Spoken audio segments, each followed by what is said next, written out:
right. It's 8 o'clock Wednesday night. Welcome to the Daily Faded.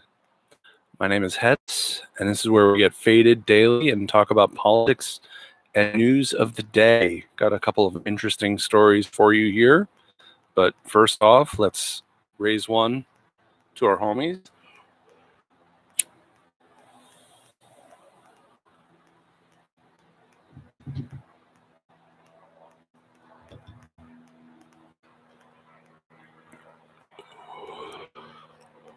So I'm sorry I wasn't on last night. I've been dealing with some really bad back and shoulder pain, and it was unbearable yesterday, and I couldn't get much of anything done all day long, so I wasn't able to prepare for the show, and frankly, I don't think I would have been able to sit here last night. Anyway, but here I am. I'm back again tonight. So, TDF number 45, 13th, 2020. Are we headed for pandemic violence? Is my question for tonight. I've got a couple of pieces that I want to look at. And I think they all kind of come together and paint a picture of where we might be headed on multiple levels. And I think that's really important for us to get our head around now. First off, we're up to 4.4 million cases worldwide, which is up almost 2%.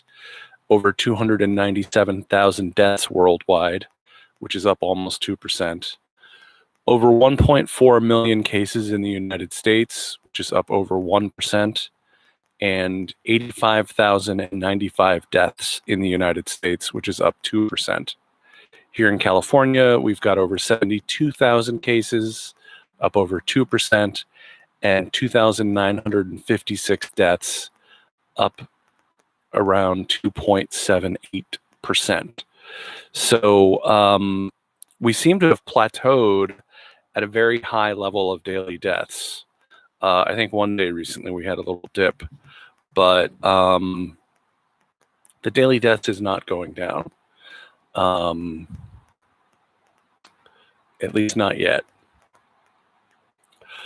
One sec.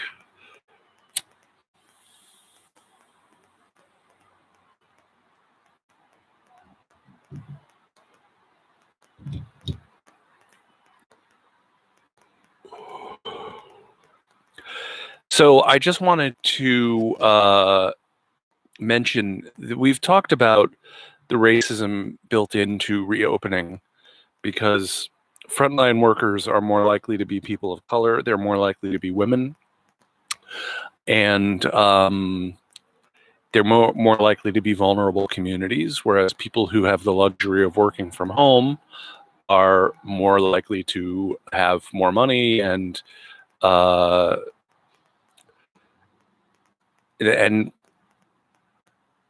obviously more likely to be white. So when you reopen and you force people back to work, obviously it doesn't just affect people of color, it affects white people too, who have to go back to work. You know, you're giving people a Hobson's choice about going out and possibly catching the disease and staying home and going bankrupt or whatever. We've discussed the armed protesters who worked their way into the Michigan State Capitol building. Obviously, the mixture of guns and reopening fervor is frightening and dangerous.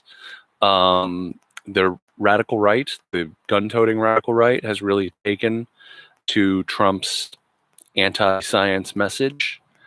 And of course, we've also discussed the intersection of pure white nationalism with the movement to reopen, the protest movement to reopen. When we saw signs, we've seen swastikas at demonstrations and saw the sign Arbeit macht frei in Illinois.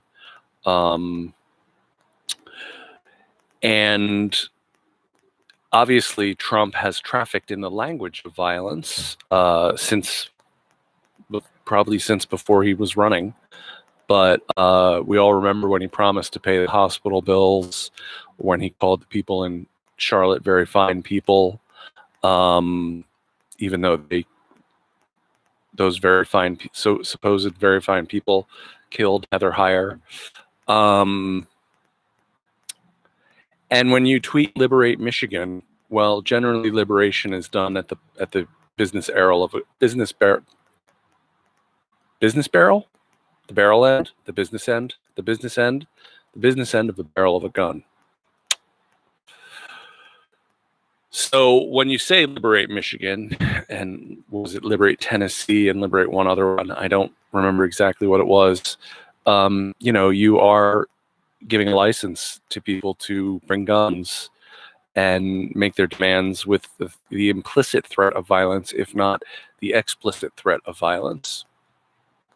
So let's look at a few stories from today. I've got a bit of reading to do here.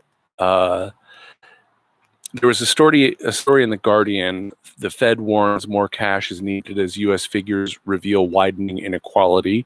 And I believe this was widely reported today. Quote, more evidence of how the coronavirus pandemic is widening income inequality has emerged after the Federal Reserve announced 40% of households earning less than $40,000 included someone who has lost a job since February. 40% of households making $40,000 a year or less has lost a job. The Federal Reserve Chairman Jerome Powell released the figure on Wednesday as he called on U.S. policymakers to do more to pull the country out of the economic mire. Quote, the scope and speed of this downturn are without modern precedent, significantly worse than any recession since the Second World War, end quote, Powell said in prepared remarks for a webcast event with the Peterson Institute for International Economics.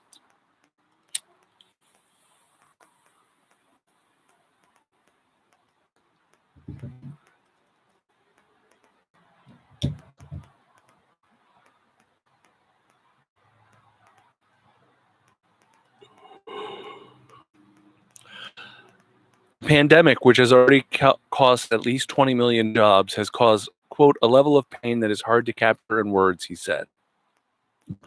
On Thursday, the Fed will release a report detailing who has been hit hardest by the pandemic downturn.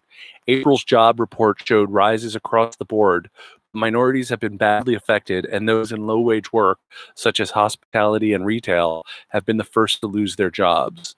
Latinos posted the highest unemployment rate in April, 18.9%, while unemployment for African Americans rose from 6.7% to 16.7%, wiping out the gains made since the last recession.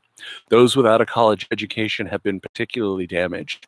The unemployment rate for teenagers hit 31.9% in April, up from 14.3% in March. Powell said, quote, while the economic response has been both timely and appropriately large, it may not be the final chapter, given that the path ahead is both highly uncertain and subject to significant downside risks.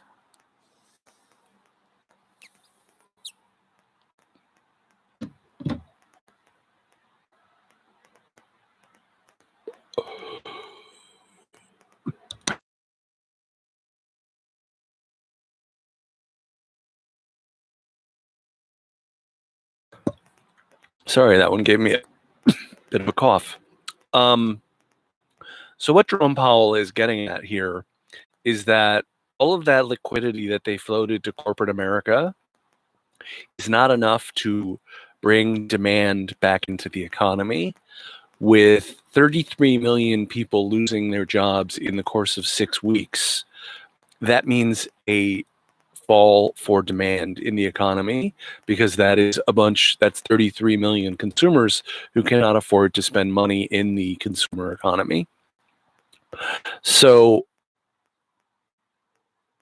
when you combine that with the fact that I believe we're going to be having rolling closures around the country as states reopen and as their death tolls climb and they go, shit, we reopened too early and now we need to close down again.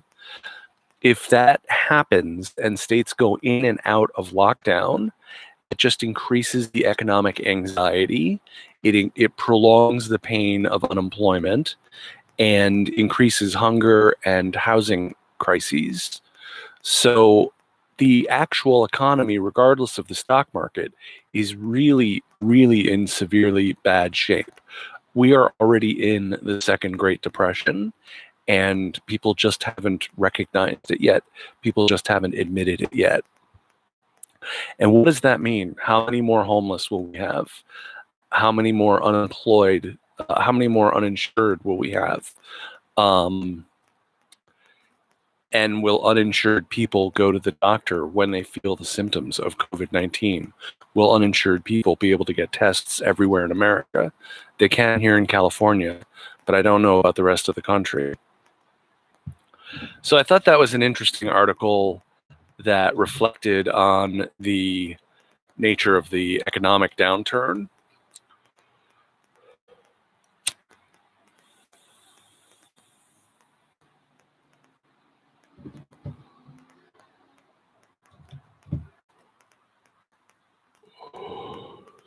And when Jerome Powell is saying we've already thrown a lot of money at it, but we're going to have to throw more at it, you can be sure this is a very serious and will be a prolonged economic downturn.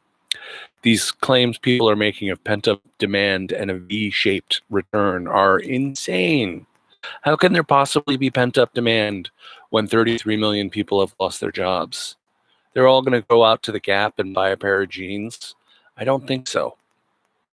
They're all going to be going out to restaurants every day. They're going to be eating ramen, you know. So when Powell says we're going to have to spend a lot more to set this economy straight, you know, that's capitalists starting to recognize that the solutions are not always with the private sector. ABC News is reporting about Rick Bright's testimony tomorrow before the Senate. Quote, Rick Bright, the former head of the federal agency charged with overseeing the rapid production of a vaccine to fight the novel coronavirus, will warn of, quote, the darkest winter in modern history, end quote, if the United States, in his words, does not develop a coordinated approach based in science to combat the virus. Will warn of the darkest winter in modern history. I think what he's talking about here is flu, pneumonia, and COVID-19 all at the same time. And that's a bad scene. That's a bad scene. And that's what most people are referring to when they talk about a second wave. And the second wave coinciding with the influenza season. But we have yet to see if this current wave is actually going to die down, or have we reopened too quickly and the numbers continue to rise? We'll see. I'm hoping it dies down. I want fewer people sick. I want fewer people to die. Quote, our window of opportunity is closing. Again, this is Rick Bright.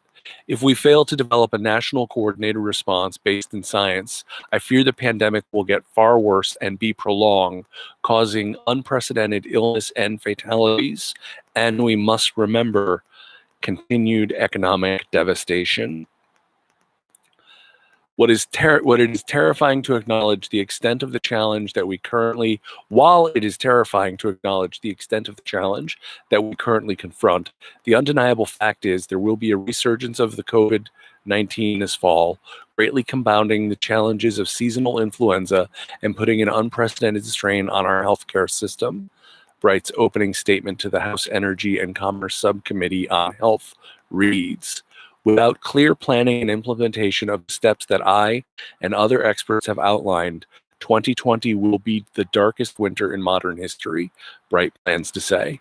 Bright will testify before the House Energy and Commerce Committee's Subcommittee on Health beginning at 10 a.m. tomorrow morning. So, there you have it. There you have it. This is a highly respected guy who develops vaccines and understands what he's talking about. And it's what I've been talking about, which is what he says: I fear the pandemic will get far worse and be prolonged, causing unprecedented illnesses and fatalities.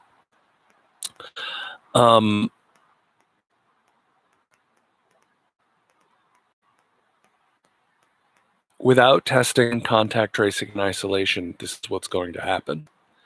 And the federal government is not doing those things. So we need to be testing at a minimum 1 million a day, and we're testing 300,000 a day. It's not good enough. We need to be testing asymptomatic people. We need to make tests as available to workplaces as they are to the White House. And we need to contact trace, and we need to isolate. And without doing that, this thing just goes on and on and on. So we've looked at the economic devastation. We've looked at how the health crisis is going to linger and possibly worsen.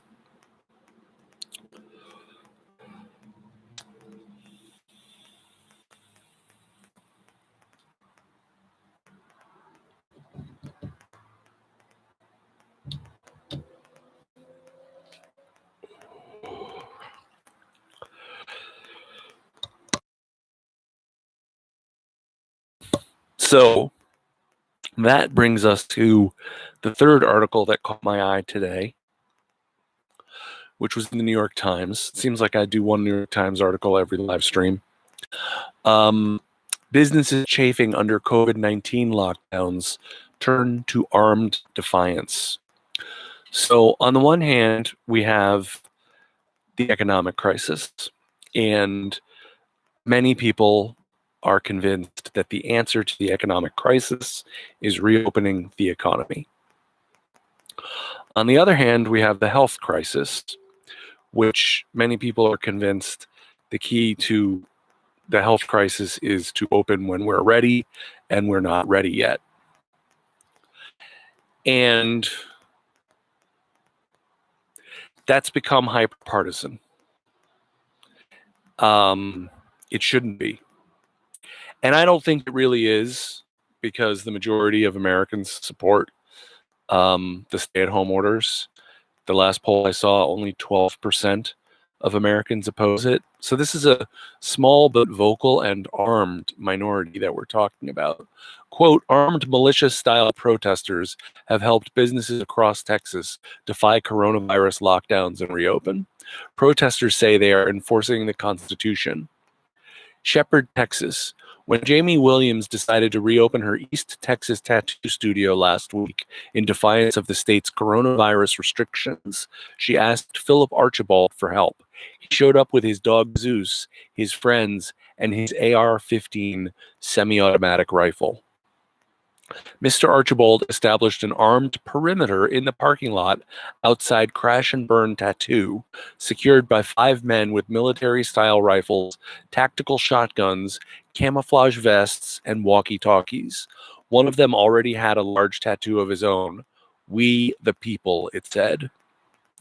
"I think it should be a business's right if they want to close or open," said Mr. Archibald, a 29-year-old online fitness trainer from the Dallas area, who lately has made it his personal mission to help Texas business owners challenge government orders to keep their doors shut during the coronavirus pandemic. What is coming to arrest a person who is opening their business according to their constitutional rights? That's confrontation. That's what he says. In at least a half dozen cases around the state in recent days, frustrated small business owners have turned to heavily armed, militia-style protesters like Mr. Archibald's group to serve as reopening security squads.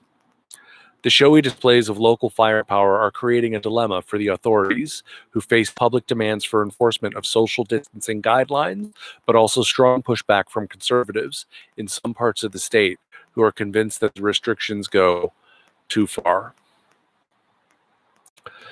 So we have these twin interconnected crises of health, the health crisis and the economic crisis. let's not forget we also have the climate crisis, which is currently happening at the exact same time. But few feel the immediacy of the climate crisis like they should. But we have these two crises, this health crisis and this economic crisis, and they're at a standoff. And there are people who have convinced themselves that not following health orders is the American thing to do, that not following science is the American thing to do. And it's so American a thing to do that you have to bring your AR-15 and be prepared to defend yourself in order to do it.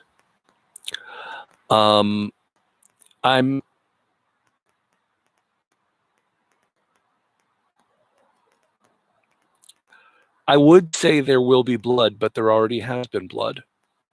There already has been blood. There was a guard killed outside a store when he asked someone to wear a mask.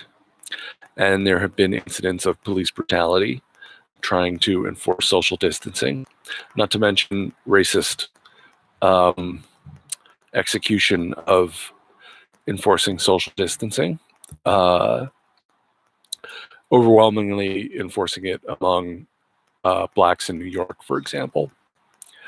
There was some amazing number, like 36 out of 40 people arrested for social distancing violations in New York were black. Something like that. Don't quote me on that one.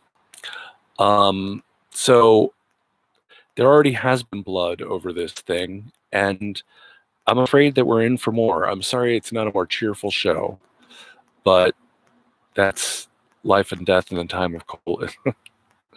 In the time of COVID. God, someone was just talking about Gabriel Garcia Marquez the other day, and I thought I should use some of this time to reread Marquez. So, God Demon asked me about Jesse Ventura, and now we can get to a slightly lighter subject. But first, I need to smoke more because I do want to have the excellent guidance of the cannabis gods in order to discuss this.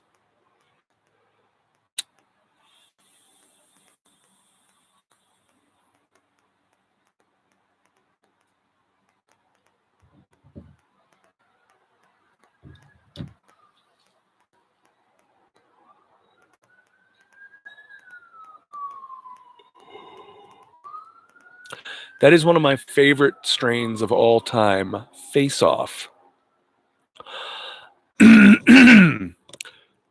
One night my wife was nauseous. She doesn't smoke, but one night my wife was nauseous, and I told her to take one hit to kill her nausea, because that's really all it takes. It's a miracle cure for nausea. And she took one hit, and a few minutes later she said that her face felt weird. And I said, yes, well, the strain is called Face Off, and that's because it feels like your face is coming off. This is where I need that clip of Nick Cage. Face off. Anyway, Jesse Ventura versus Howie Hawkins. So I will probably forget to put the link in the video in the box below, but I should try and remember to put it in there. I watched Mike Figueredo's The Humanist Report hour-long interview with Howie Hawkins today. And Howie Hawkins is the right person to be the candidate for the Green Party in any number of ways. He has three priorities. He kind of puts things into three pillars, which are the climate crisis, the inequality crisis, which contains within it probably, I know it's a single-payer healthcare system, free education, student loan cancellation, medical debt cancellation, reparations. So that pillar covers a wide swath of very progressive and socialist, very much socialist issues, building, encouraging co-ops and democracy in the workplace. And then his third pillar is disarmament. And Howie Hawkins wants to cut the military budget by 75%, and he wants to unilaterally draw down our number of nuclear weapons to minimum necessary deterrent force. A minimum necessary deterrent force. I don't think the most wide-eyed idealist, well, they do exist, but you can't just get rid of all of our nuclear weapons. And you need to engage in strong arms control deals with the other nuclear powers. But that's a very bold plan. You know, Howie Hawkins is saying we're shutting down bases all over the world, and we're bringing the troops home. And we're stopping special forces being in 100 different countries, operating in 100 different countries right now. Did you know that?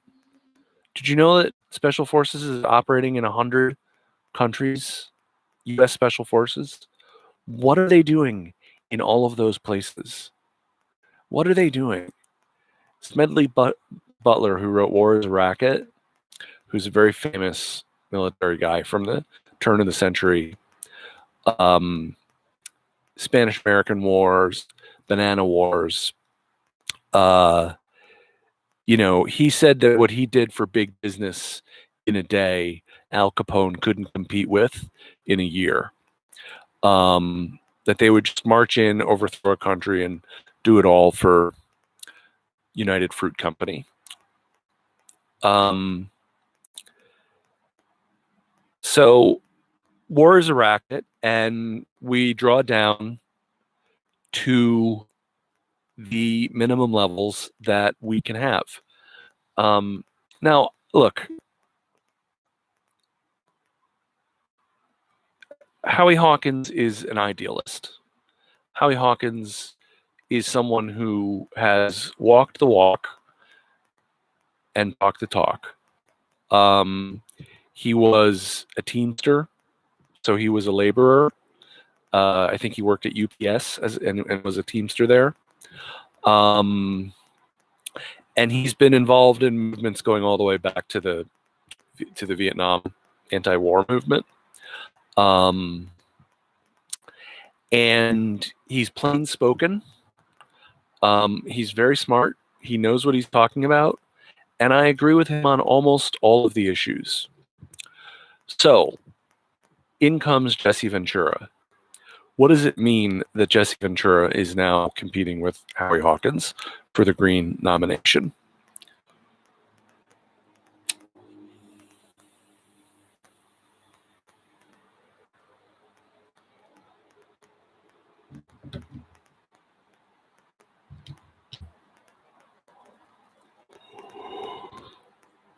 Jesse is everything that Howie Hawkins is not. Jesse is a showman. Jesse is, could easily be a reality TV star. Well, he was a wrestler, and that basically was reality TV because it was all scripted and just an ongoing drama. Howie Hawkins is plain spoken to the point of it almost being detrimental. He does not. He comes off as too plain spoken. He doesn't seem particularly inspiring. Jesse Ventura is full of energy. Jesse Ventura is a rebel. Jesse Ventura is an independent. And Jesse Ventura has been moving to the left over the last decade or so. He was independent as governor of Minnesota.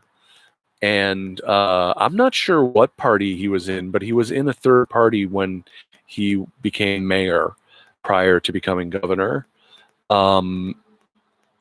So the real question becomes, Now, I don't have a complete rundown of where Jesse is on all of the issues. What I can tell you is that his biggest issue is that he's an opponent of the two-party system, and he thinks it's just organized crime, basically, between the two parties.